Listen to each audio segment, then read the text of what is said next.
if I could go back to day one of Elite Fitness Systems and start over again, what would I do differently? Ha. A lot. I'm going to make an assumption here that if I could go back, I would know what I know now and not what I knew then. Because if I could go back and start over, but only knew what I knew then, there wouldn't be a whole lot I could do differently, because I didn't know how to do differently, and I didn't know anything about business, and I wasn't even too sure I had developed the confidence to even build a business. With that being said, the business today is still a fraction of what it should be, in my opinion. We're about 10% of what I feel the potential for the business to be is. So as I answer this question, it's actually the same question I ask myself now. Because when you are in business, you always are at day one. Because it only really takes 30 to 60 days for you to be at ground zero and out of business. So every day is day one. Now, if I could go back knowing what I know now, the one thing that I would change is I would be more persistent on trying to borrow other people's money. I was denied loans several times. I think it was in the 30s. I would have kept looking. I would have found a way to try to get other people's money or loans, grants, or whatever I would need. Because the biggest thing, the biggest challenge I had was reinvesting the capital that I didn't have. So the business was started on $500. So with that $500, I had to buy, it was sleds, then whatever the profit was on those sleds, I would have to throw into either more sleds or add a little bit different inventory.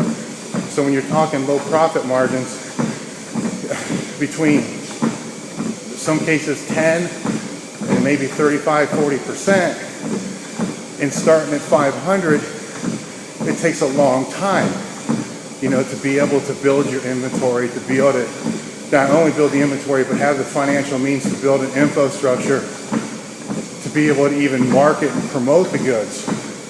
So that's one of the reasons why it took me so long before I could even start drawing income myself. And it's one of the reasons now why I advise a lot of entrepreneurs and business owners to always pay yourself minimally, invest in your business maximally. So on the good side of all that is I don't have the loans, I don't have investors that I have to give margins to, and I don't have people calling me every day asking me what the sales are. But at the same point in time, once again, to move from one level to the next level always takes capital, and that's the hardest thing to raise. So, as I sit here and I look at this being day one, it becomes a matter of, for me to take it to the next level, I need to find the money. So I can find the money in product sales, which is going to take a long time, or I can find the money in investors and different means of raising capital. The disadvantage there, once again, is, they're going to want their cut for their investment, which is only fair. So if I could go back and do it all over again, I would have found investors. That would be the simple answer. How did we develop the brand, elitefts? Branding is a whole seminar in itself, so being long-winded on all my questions, I'm just going to keep this one short and say that a true brand isn't really developed by the company. It's developed by the customers and the readers. So that's where the branding really happens. As far as everything comes into your brand, from the quality of the products you sell, the customer service you provide, the logos you use, the consistency of the logos that you use, so things become recognizable, with your company. The squat dude's a good example. Circle logo is a good example.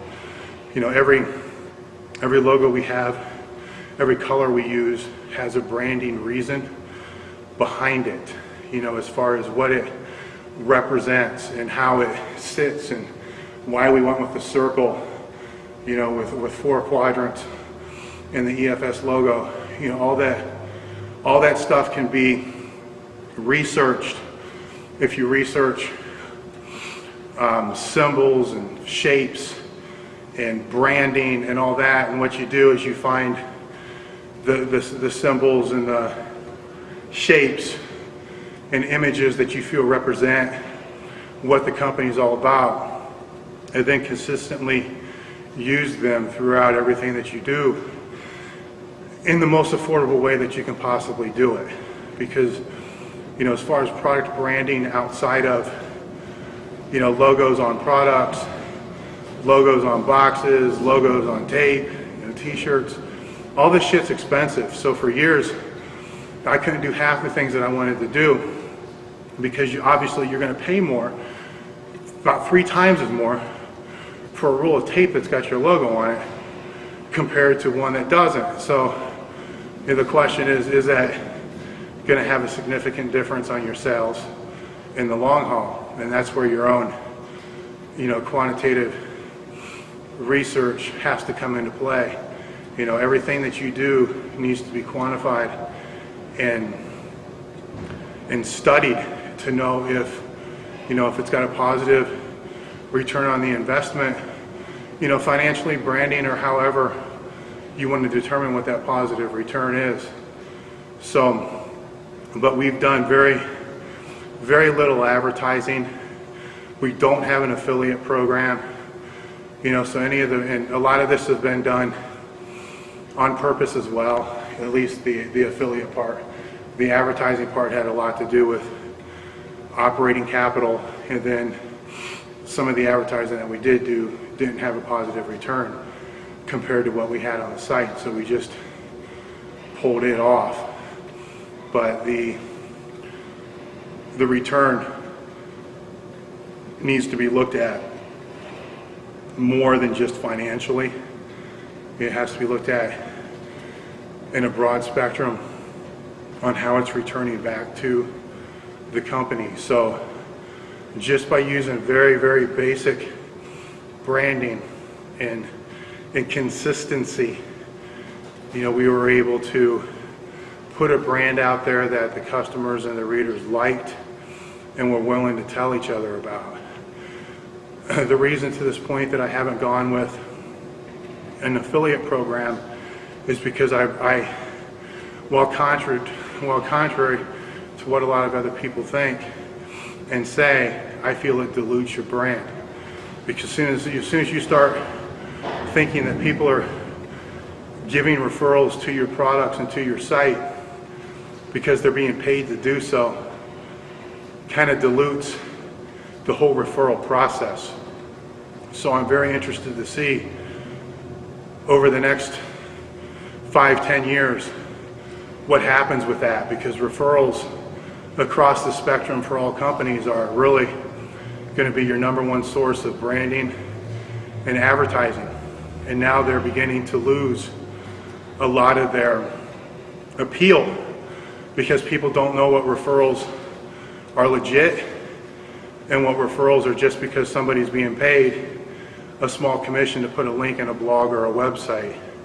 So kind of sitting that one out and sticking to my guns on earning the referrals the hard way, you know, which is becoming, in this day and age, harder and harder to do, because a lot of people, you know, who are influencers won't influence a product even if they feel it's best or better than a competitor, because the competitor is willing to give them a percentage of the sale by putting it in their blog or article or whatever they're going to use. So the FTC is actually working on some legislation right now, so it's also too early to tell, because it is kind of on the borderline of truth and advertising. So like I said, I'm on the fence on that one there, so sticking to my guns, doing it the old-fashioned way.